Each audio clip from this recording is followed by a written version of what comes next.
Prime minister Narendra Modi ji की parliament की speech से यह तो साबित हो गया कि भारतीय जनता पार्टी एनडीए की सरकार के पास और प्रधानमंत्री जी के पास जम्मू कश्मीर को और भारत के लोगों को देने के लिए कुछ नहीं है। आज भी प्रधानमंत्री की स्पीच के बाद जम्मू कश्मीर के लोगों को बेहद निराशा हुई है, क्योंकि प्रधानमंत्री जी आज भी 370 को भूले नहीं हैं। और अफसोस की बात है कि 370 सीटें जीतने का दावा करने वाली, 400 पार का दावा करने वाली इतनी शर्मनाक हार के बाद भी अभी तक समझी नहीं है।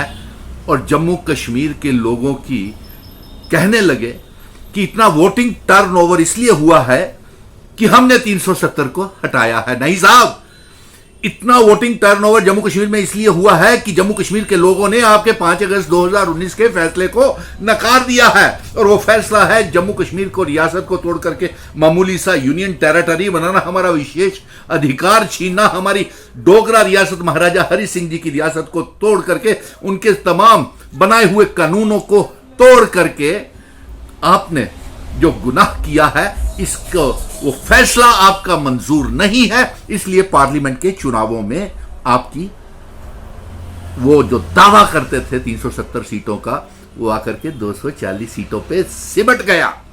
और एक बात आपको और बता दें कि जम्मू कश्मीर में असेंबली के चुनावों में के बाद जम्मू कश्मीर की अगली सरकार नॉन बीजेपी, गैर बीजेपी सरकार होगी। नॉन बीजेपी मुख्यमंत्री होगा, गैर BJP chief minister Jammu Kashmir का होगा। यह आप note on record Bharatiya Janata party कर ले। और इसके साथ साथ तमाम रियासतों में जहां जहां चुनाव होने थे, हरियाणा, महाराष्ट्र, झारखंड, बिहार के चुनावों का जिक्र प्रधानमंत्री जी ने किया, लेकिन जम्मू कश्मीर में चुनाव जो 30 सितंबर से पहले जो जंग हम सुप्रीम कोर्ट से रियासत के दर्जे की वापसी और चुनाव करवाने की जंग जीत करके आए हैं, उसके ऊपर खामोश रहे कि जम्मू कश्मीर में चुनाव करवाए जाएंगे। उसके ऊपर पार्लियामेंट में प्रेसिडेंट ऑफ इंडिया के भाषण में भी जम्मू कश्मीर रियासत का दर्जे की वापसी का जिक्र और जम्मू कश्मीर में चुनाव कब करवाएंगे उसका जिक्र नहीं किया गया। और उसके ऊपर मोहर धन्यवाद प्रस्ताव में प्रधानमंत्री जी ने लगा करके कह दिया कि धन्यवाद, लेकिन जम्मू कश्मीर क्या रियासत के दर्जे की वापसी, जम्मू कश्मीर में असेंबली के चुनाव करवाने की ऐलान तक नहीं किया। इसलिए हम दावे के साथ कह सकते हैं कि जम्मू कश्मीर में अगली सरकार जो होगी वो नॉन बीजेपी सरकार होगी और मिशन स्टेटहुड जिसका समर्थन करेगा उसी की सरकार होगी, क्योंकि हम इल्हाक की शर्तें, इंस्ट्रूमेंट ऑफ असेशन स्पेशल स्टेटस 370 35 ए रियासत का स्टेट सब्जेक्ट, जिन शर्तों के ऊपर इल्हाक सेशन भारत के साथ जम्मू कश्मीर के महाराजा हमारे बुजुर्ग करके गए हैं, वो सेशन की शर्तें हम लागू करने जा रहे हैं।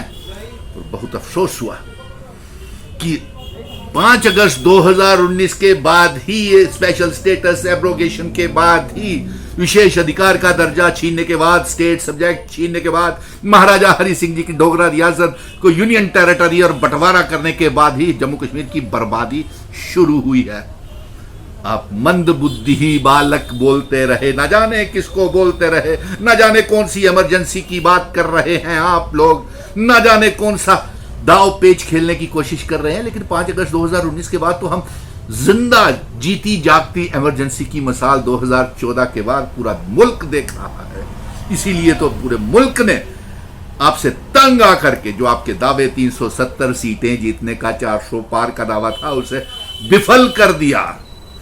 इसलिए आज बेहद अफसोस हुआ। प्रधानमंत्री जी, बहुत सी उम्मीदें आपसे जुड़ी हुई थी, आपने जम्मू कश्मीर की उम्मीदों के ऊपर पानी फेर दिया और यह साबित हो गया कि जम्मू कश्मीर की आवाम के लिए, जिसके ऊपर आप पूरे मुल्क में राजनीति करते हैं, जम्मू कश्मीर के लोगों के लिए, जम्मू कश्मीर के नौजवानों के लिए, जम्मू कश्मीर की आवाम को देने के लिए आपके पास कुछ नहीं है। सिर्फ आप जुमलों की सरकार चला रहे हैं। अफसोस हुआ, बहुत अफसोस हुआ। और प्रधानमंत्री जी, आपके पास ये साबित हो गया कि जम्मू कश्मीर की आवाम को देने के लिए कुछ नहीं है, आपने रियासत के दर्जा चुनावों से पहले वापस करने की, तो क्या चुनाव करवाने तक का जिक्र ना तो राष्ट्रपति ने अपने भाषण में किया और ना ही प्राइम मिनिस्टर साहब ने अपने भाषण में किया। ये साबित हो गया कि जो, और आप बताएं पुलवामा का हमला हुआ उसको लेकर के क्या किया आपने, बताएं कहां से आई वो, कहां से वो आतंकवादी आए, कैसे आतंकवाद अभी भी चल रहा है, कैसे टारगेटेड किलिंग हो रही है, कैसे मजहबी राजनीति अभी भी हो रही है। छोड़िए, आज बेहद निराश है जम्मू कश्मीर की आवाम, नौजवान, भारतीय जनता पार्टी का। इसीलिए आप ये नोट कर लीजिए कि आने वाले असेंबली के चुनावों के बीच अपोजिशन पार्टीज की हम सरकार बनाएंगे और गैर बीजेपी, नॉन बीजेपी सरकार और non BJP chief minister Jammu Kashmir की अगली सरकार होगी। धन्यवाद।